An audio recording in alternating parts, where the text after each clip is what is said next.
Give you my heart.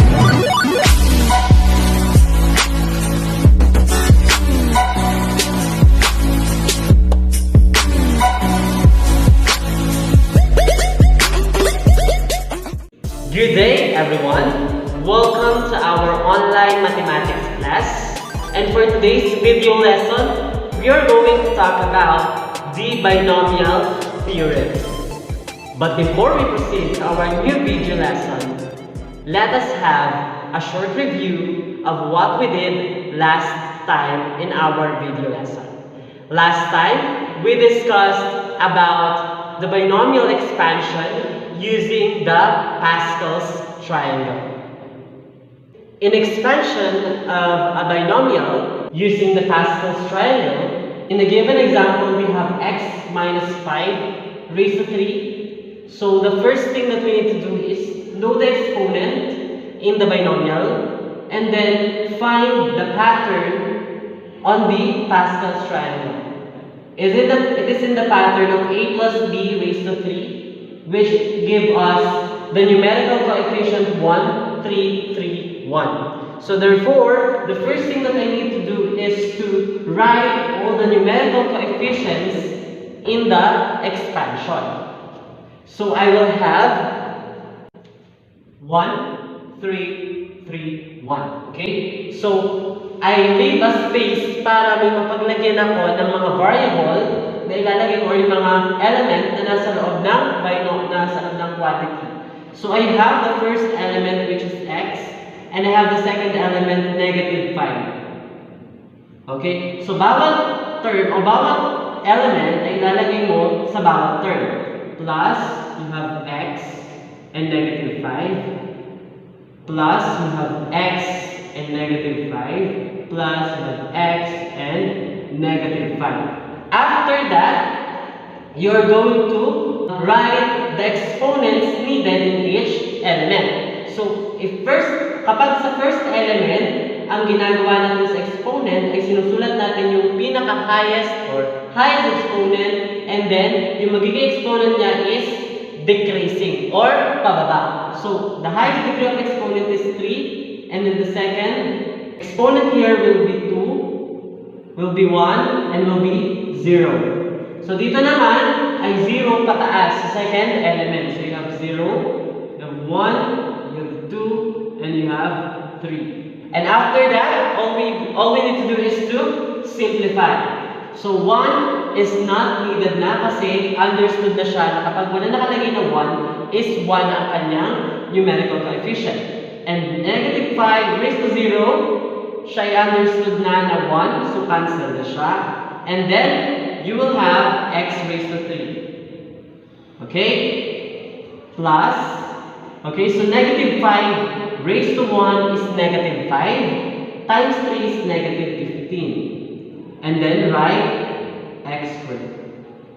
Plus, this one, negative 5 raised to 2 is positive 25, times 3 is positive 75. X raised to 1, di ko nilalagay yung exponent kasi 1 lang din naman yung answer niya. O yung kanyang exponent kahit wala nakalagay on. And then plus, you have negative 5 cubed, that is negative 125 times this is 1 kasi x raised to 0 is always 1. Number raised to 0 is always 1. Cancel din to kasi 1 siya. And you have negative 125. Okay? Para maging mas maayos, multiply positive from negative. So you have x cubed minus 15x squared plus 75x minus 125. So this is the expansion of the given binomial x minus 5 raised to 3.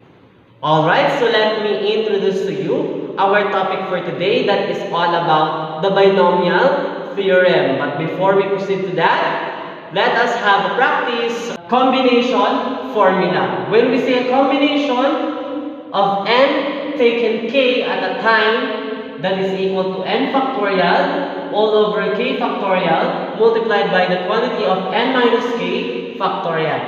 Okay? If we have an example, like we are going to find the combination of 5 taken 2 at a time, okay? The value of n is 5 and the value of k is 2. So if we are going to find the combination of 5 taken 2 at a time, let us substitute it to the formula. So we have 5 factorial all over 2 factorial multiplied by 5 minus 2 factorial. Okay? And evaluating this, we have, kapag nagko-compute tayo ng factorial, pag nag-evaluate tayo ng factorial, ay nag-multiply tayo sa number decreasing nito. Halimbawa, we have 5 factorial, that is 5 times 4 times 3, okay, times 3 times 2 times 1. Okay? So this we have 2 factorial, 2 times 1 times, you have 5 minus 2 is 3. So magsimula tayo sa 3. 3 times 2 times 1. Okay? So you have 5 factorial, 5 times 4 times 3 times 2 times 1. 2 factorial, 2 times 1 times 5 minus 2 ay 3. So magsimula tayo sa 3 times 2 times 1. So ngayon, ang gagawin mo lang, ika-cancel mo lang yung common sa kanila. May common na 1, cancel. Common na 2, cancel. Common na 3, cancel. And then, we have 4 and 2, they are divisible by 2. So cancel ito, magiging 1. Ito, 4 divided by 2, magiging 2. And then, you have 5 times 2, that is equal to 10. Divided by 1 will give us 10. And therefore, the combination of 5 taken 2 at a time is equal to the combination of 4 taken 3 at a time. If I'm going to find the combination of 4 taken 3 at a time, that is equal to 4 factorial all over 3 factorial multiplied by 4 minus 3 factorial. So ang gagawin mo lang, evaluate mo lang, 4 factorial is equal to 4 times 3 times 2 times 1. And then you have 3 factorial, 3 times 2 times 1 times 4 minus 3 is 1 factorial and 1 factorial is equal to 1. Kasi 1 na siya. Nasa pinakamababa na siya. Okay, now let's do the cancellation kasi meron tayong mga common factor. Itong 1, cancel. So you have 2, cancel. You have 3, cancel then. And then natira nyo yung 4 sa taas at 1 sa baba. And you have 4 divided by 1 will give us 4. And therefore, the combination of 4 taken 3 at a time will give us 4. Next example. The combination of 10 taken 4 at a time. So we will have 10 factorial over 4 factorial and then multiplied by 10 minus 4 factorial. Okay? So 10 factorial over 4 factorial multiplied by the quantity of 10 minus 4 factorial. If I'm going to evaluate this one, I have 10 times 9 times 8 times 7 times 6 times 5 times 4 times 3 times 2 times 1. Divided by 4 factorial will give us 4 times 3 times 2 times 1. And then multiplied by 10 minus 4 is 6. Therefore, magsisimula tayo sa 6. That is 6 times 5 times 4 times 3 times 2 times 1. Ngayon, maghahanap na tayo ng common factor. Common factor itong 1, cancel. Common factor si 2, cancel. Si 3, si 4, si 5, si 6. Okay? Now, titignan natin kung meron pa tayong pwedeng i-simplify at cancel. Okay? So, si 8 at si 2, divisible by 2, ito magiging 1, ito at 8 divided by 2 magiging 4. Okay?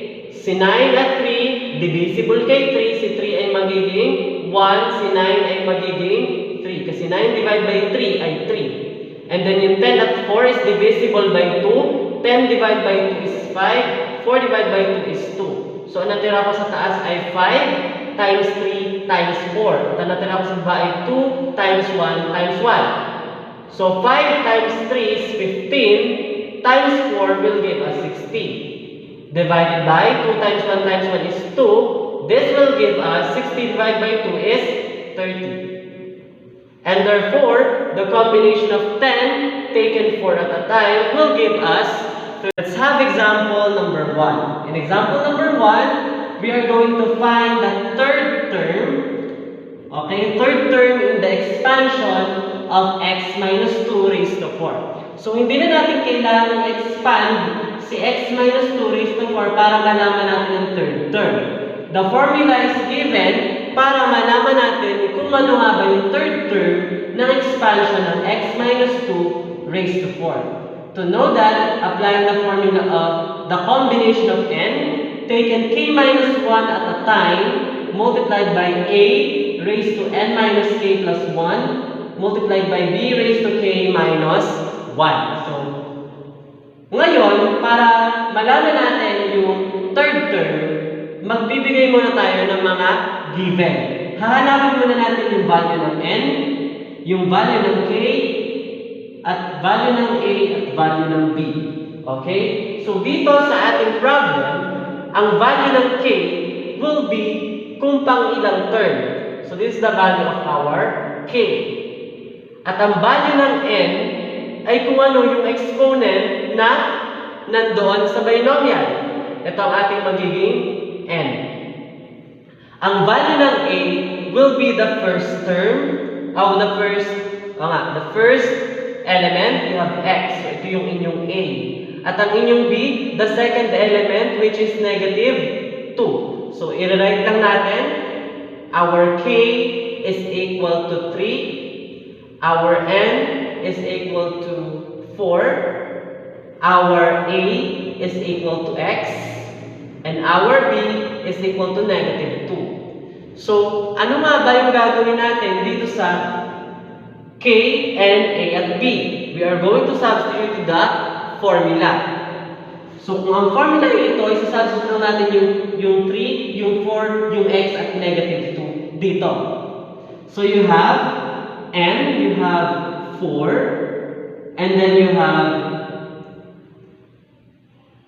k, which is 3, minus 1, and then you have, ang a mo is x, raised to, ang n mo ay 4, minus yung k ay 3, plus 1, and then our b is negative 2, raised to, ang k natin ay 3, minus 1. Okay? After that, evaluate mo muna. So, you have 4, and 3 minus 1 is the combination of 4 taken 2 at a time. Okay? You have the combination of 4 taken 2 at a time multiplied by x raised to 4 minus 3 is 1 plus 1 is 2. And then you have negative 2 raised to 3 minus 1 is 2. Okay? So, applying the combination formula, so the combination of 4 taken 2 at a time will be equal to 4 factorial all over 2 factorial multiplied by 4 minus 2 factorial. And then you have x squared, and then negative 2 squared will give us positive 4. Okay? So, bago natin siya i-multiply dito, ay kunin muna natin yung value ng 4 factorial over 2 factorial multiplied by 4 minus 2 factorial. Okay? Kung isusolve natin siya, okay, so kunin natin yung 4 factorial over 2 factorial multiplied by 4 minus 2 factorial. Okay? So we have 4 times 3 times 2 times 1 all over 2 times 1 times, you have 4 minus 2 is 2, so sa 2 magsisimula, 2 times 1. So cancel the common factor. 4 divided by 2 is 4 and 2 are divisible by 2. 2 divided by 2 is 1. And 4 divided by 2 is 2. Cancel na siya. 3 divided by 1 is 3. So you have 2 times 3 is 6. Divided by 1 is 6. So you have 6x squared multiplied by 4. And this will give us 24x squared.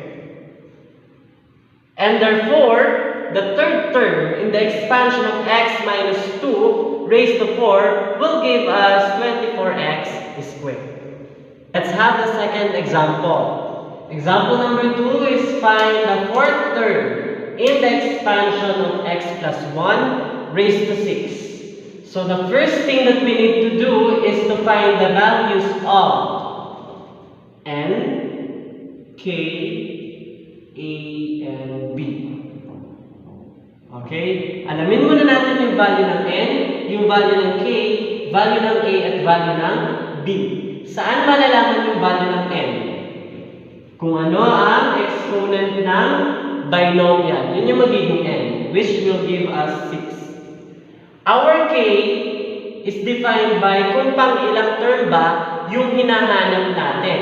So, find the fourth term.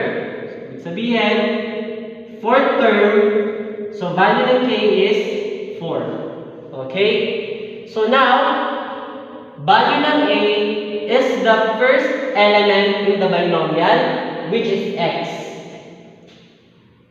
At ang value ng b, the second element in the binomial, which is 1. Okay?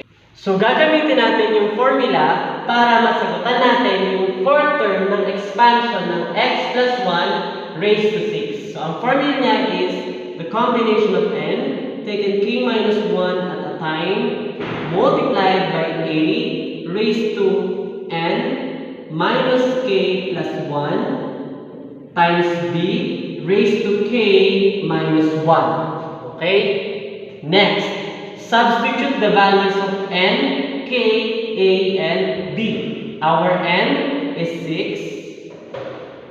Okay? And you have k minus 1, you have 4 minus 1. Kasi ang k ay equals sa 4. And then you have, ang a natin is x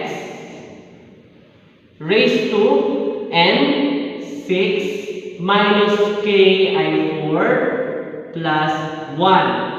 And then you have, ang b mo ay 1 raised to 4 minus 1. Basta, ang ginawa lang natin ay nag-substitute tayo ng values ng n, values ng k, ng a at b. So, ito lang ginawa natin. Pinalta natin ang mga number. So, now, we have 6 taken 4 minus 1 at a time.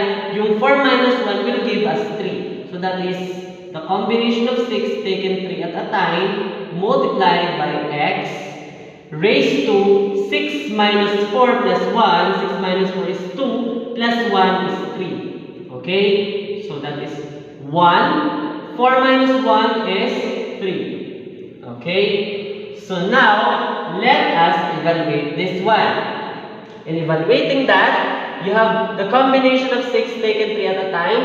I-solve mo siya.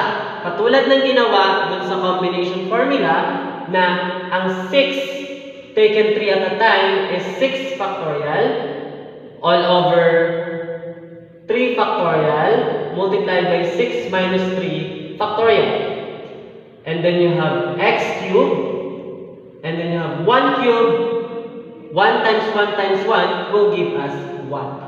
Okay, now 6 factorial is equal to 6 times 5 times 4 times 3 times 2 times 1. You have 3 factorial, that is equal to 3 times 2 times 1 times 6 minus 3 is 3. Magsisimula tayo sa 3 factorial, that is 3 times 2 times 1. Okay, so alamin natin yung pwedeng cancel. Ito, ito, ito, ito, ito, ito. So you have that. So you have 6 and 3 divisible kay 3. 3 divided by 3 will give us 1. 6 divided by 3 will give us 2. And then you have 4 and 2 divisible kay 2. 2 divided by 2 is 1. 4 divided by 2 is 2. So natira na lang yung 5 at saka 1. 5 divided by 1 is 5. And now, 2 2 times 2 is 4 times 5 will give us 20. So, ito na yung kanyang combination. And copyhin mo na lang to, x cubed times 1 will give us x cubed. And therefore, the fourth term in the expansion of x plus 1 raised to 6 will give us 20x cubed. So, ito siya. Example number 3. Find the term in the expansion of 2x plus 1 raised to 7. If I'm going to do the solution of finding the eighth term, the first thing that I need to do is to determine the values of n, k, a, and b. Our n is equal to 7, our k is equal to 8, our a is equal to 2x, and our b is equal to 1. First thing. Second thing, we are going to apply the formula, which is the combination of n taken k minus 1 at a time multiplied by a raised to n minus k plus 1, and then you have b raised to k minus 1. Okay, next is we are going to substitute the values of n, k, a, and b. So you have ang n mo, you have 7, and then you have k minus 1, that is 7, that is, ang k natin ay 8, so 8 minus 1, and then you have ang a mo ay 2x, and then n mo ay 7, minus 8 plus 1, and then your b is 1 raised to 8 minus 1. Okay, now, so if I'm going to find the eighth term in the expansion of 2x plus 1 raised to 7, I'm going to simplify this as 7, the combination of 7 taken 7 at a time, and then I have 2x raised to 7 minus 8 is negative 1 plus 1 is 0. And then I have 1 raised to 8 minus 1, that is 7. Okay? So to answer the problem, so I have 7, the combination of 7 taken 7 at a time. So I have 7 factorial over 7 factorial multiplied by 7 minus 7 factorial.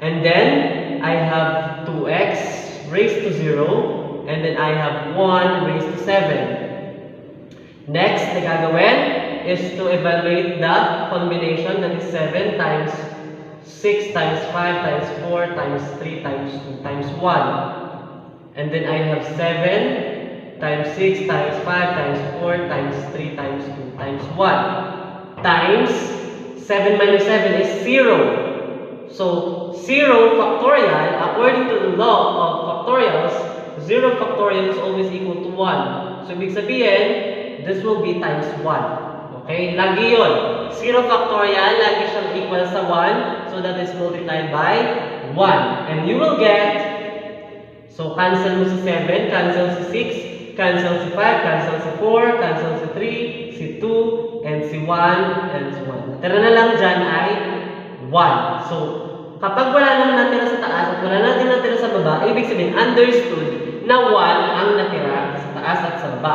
So, ibig sabihin, 1 over 1 will give us 1. Multiplied by 2x raised to 0, any number or any quantity raised to 0 will give us 1. And then, you have 1 raised to 7. 1 times 1 times 1 times 1 times 1 times 1 is also equal to 1. And therefore, you have 1. Kasi 1 times 1 times 1 will give us 1. And therefore, the eighth term in the expansion of 2x plus 7, 2x plus 1 raised to 7 is equal to 1. So, kung i-expand mo pa pala, ito, gamit ang Pascal triangle, pahihirapan mo lang yung sarili mo kasi na-solve na natin dito pa lang sa formula. Nakuha na natin ang pang-walong term ay 1. Give you my heart.